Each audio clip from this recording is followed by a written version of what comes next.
Is that it? Good morning. Thank you for having me, even if it's remote, to the Mosaic Unitarian Universalist Church in Deltona, Florida. It's my pleasure to be here with you, even if it's on screen. This talk was originally scheduled to be live on the 24th of May. And my talk is going to be, "The world is an illusion? Question mark. The world is an illusion? Question mark." Perhaps if you study metaphysics or some level of spiritual teachings, you may have heard that remark. And so many people wonder, what does it mean, the world is an illusion? Certainly you look around, everything looks real. You're sitting on a chair, you drive your car, you have your kid, your dog, we had breakfast this morning. Seems very real. And in actuality, it is when you're experiencing it. Quantum physics is clear about this, that something to you only exists when you view it, when you experience it. Although there is only one consciousness, that is indeed the universe, for teaching purposes, we break it down into three manifestations of that consciousness. The first one is called the waking state, and one would hope that at this point right now, you're awake. I don't think I put you to sleep just yet. You're awake, you're aware of your surroundings, you got up this morning, you had breakfast, you had your coffee, you drove your car, and here you are. And it seems very real. And when you experience it, the waking state, it is. Now the waking state is measured by brain waves. We call it the beta state, B-E-T-A. The way I remember it's the busy state. The brain waves are very fast, measured in hertz. And so the beta goes from 14 to 18 or above beats or hertz per second. The brain is very busy at that time, and there's no room between these spikes for anything else to come in. We are focused on being awake. The mind is very, very busy. Now, an important thing to remember during this entire talk is that something that has a beginning, a middle, and an end has no ultimate reality to it. It is relative, and I'm going to show that this morning. The waking state has a beginning, a middle, and an end. You wake up in the morning, you do whatever you do during the day, and at the end of the day, you go to bed and you fall asleep. So the waking state is relative to something or some things else.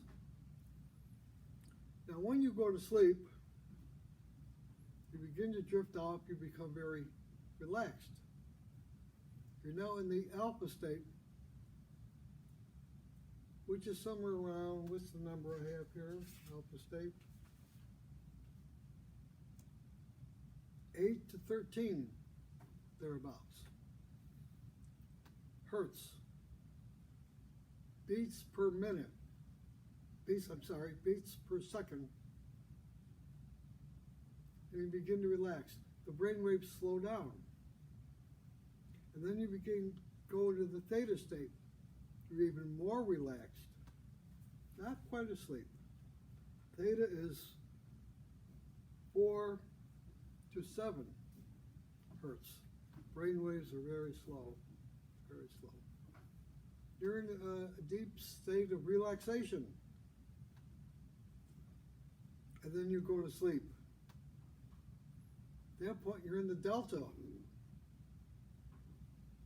Delta is 1 through approximately 4. Brain waves are very slow. Now, when you're awake, this experience of being awake is real to you. Then tonight, you're going to go to bed, you're going to fall asleep, you're going to go into what we call the dream state. You're going to dream. Even some people that talk to me say, Don, I don't dream. They do, they're just not aware of it. They're not remembering it. But you go in this theta state, delta state, where you're going to dream. Now, when you dream, then people ask me, Don, are dreams real? I say yes. When you are experiencing the dream, this world, the waking state that you thought was reality, is not. It has a beginning, a middle, and end, and therefore, when you're dreaming, this world disappears. If you are in pain, when you're sleeping, you have no pain. When you are sleeping, you have no pets. When you are sleeping, you have no car, no money. You quite literally move into the astral plane, which is an entirely different world altogether. But it is valid when you are experiencing it. So we have the waking state is a beginning, a middle, and an end. The dream state is a beginning, middle, and end. By the way, people always want to know about astral projection. When you are dreaming, you are in the astral plane. It is astral travel. The only difference is that those who want to know about it want to know how to do it consciously, learn how to do it. But when you are sleeping, you are in the astral world. And it's a very, very real world when you're experiencing it. Sometimes those dreams are very vivid, seem more real than this, and sometimes you can't tell the difference. Many times the dream is like this, but a little bit different. And there's no time, so you can travel back and forth in time in the astral plane. Now, the whole teaching about dreams is a different subject, a different seminar altogether. But when you are dreaming, is a beginning, a middle, and an end. Now, there comes a point where you stop dreaming and you go into what we call deep sleep. Very deep sleep, where nothing appears to exist. You're out of it. You are even more in a different world. The brain waves are so slow that if they go any slower, you'll flatline, you'll be dead. It's the closest you're going to experience that thing at that time. You're not aware of anything. My teacher calls it sleeping like a log. Perhaps you've experienced it. Excuse me. And when you wake up, sometimes you're jolted awake.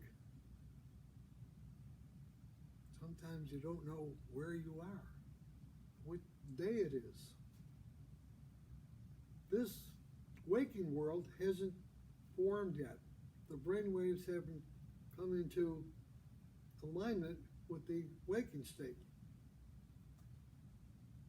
So we have the waking state that is real when you experience it, but not real. It's an illusion when you are dreaming. Now you could be dreaming, and that's real when you experience it, and the waking state totally disappears, does not exist for you. We have the sleeping like a log. And when you're experiencing that, that's real even though you're not really aware of it. And it's only real as a beginning, middle, and end when you're doing it relative to the dream state, which is no more, and the waking state, which is no more. So the three states of consciousness, each one has a beginning, a middle, and an end, and is relative to the other two. Therefore, they are relative and not absolute, not the ultimate reality. The relative reality, relative to each other. Now, there is something that is aware of when you are awake, something that is you are aware when you're dreaming, something that is aware when you're sleeping like a log. Now, before going any further, I should say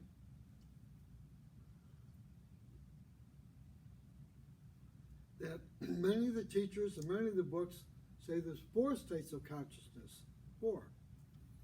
I would have to disagree. And this is why. We have the waking state, the dream state, sleeping like a log. They come and go. Buddha called these things impermanent. They come and go. There's no ultimate reality to them. But there is that something that emanates the waking state, takes it back. Emanates the dream world and takes it back. Emanates the deep sleep or sleeping like a log and takes it back. That one thing is called turiya. In Sanskrit, the word is turiya. T-U-R-I-Y-A. Turiya. Now, turiya actually means 4. But it's not the 4th state of consciousness. It is consciousness itself. It is capital A awareness itself. It has no beginning. It has no end. It is absolute, eternal. And that is the true you. That is the self that the masters talk about. The true self with a capital S. That part of you, that turiya, was never born and can never die. It's eternal. That is the true you. Now let me give you an example of how the dream state can be very tricky when it comes to the word, what is real? Reality. There's a story about a king. Now, most of my stories go back to old India, but I mean, the principle applies, makes no difference. And so the king was also, in those days, the king was also the spiritual preceptor for the people. And so this particular king was sleeping one night, and he woke up, and he was quite nervous, quite a lot of anxiety. He wasn't happy. His advisor said, Your Highness, what's wrong? You look like there's a problem. And the king said, yes, there's a problem. I was just sleeping, and I was dreaming. I had a dream that I was a butterfly. Well, the advisor said, hey, I wouldn't worry about it, Your Highness. You're awake now. You know, it was just a dream. The king said, no, you don't understand. My problems are just starting. Here I am, having a dream that I'm a butterfly, and now here I am, a king with so many subjects. How do I know that maybe I might not be dreaming that I'm a king with so many subjects, and really I'm the butterfly? You see the dilemma that happens when we get into what is real and what is an illusion? These are difficult questions that theologists, philosophers, spiritual teachers have been wrestling with since the first time they could think about things like this. And once we understand that the world as we know it at any given time is an illusion.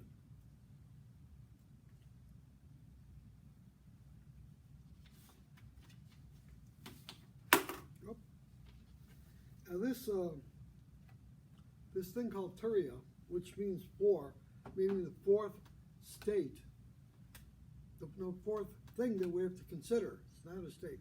The fourth thing that we have to consider relative to waking, dreaming, sleeping like a log. This turiya, although it's a Sanskrit term, can be considered by many other names depending on your background, your tradition. It is the true self, the great spirit, consciousness with a capital C, awareness, total awareness of the universe with a capital A.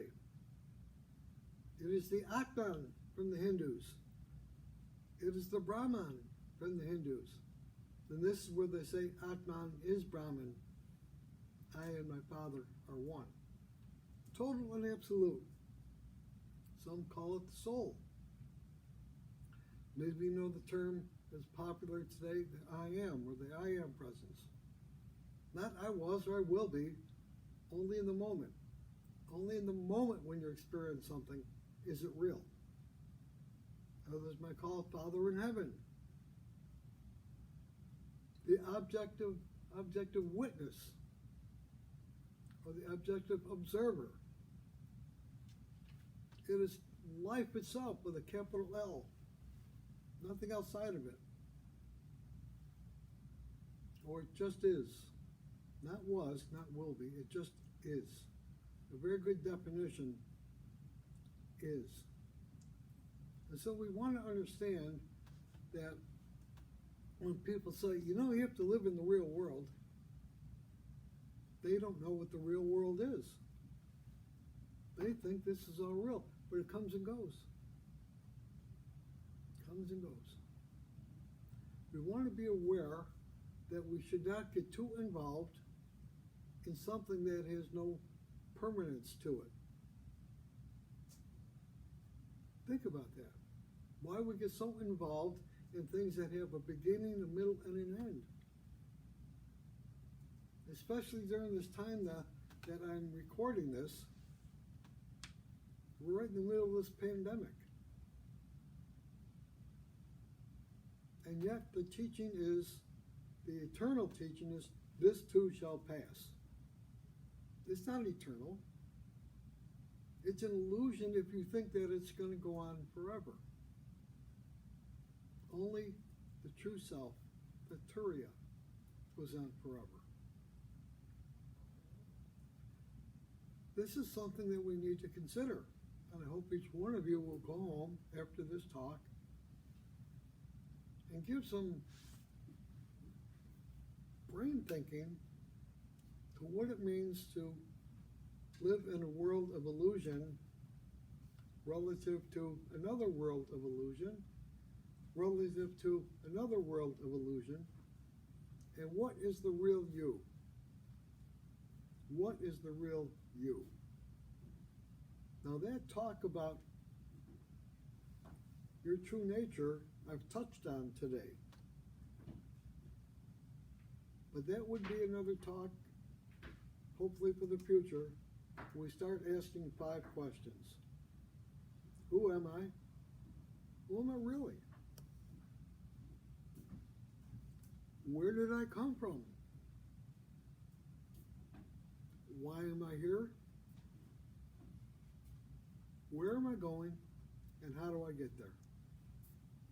That'll be talked for another time. Thank you for your kind attention. Stay safe. Stay put. Be well. And wash your hands. Good day.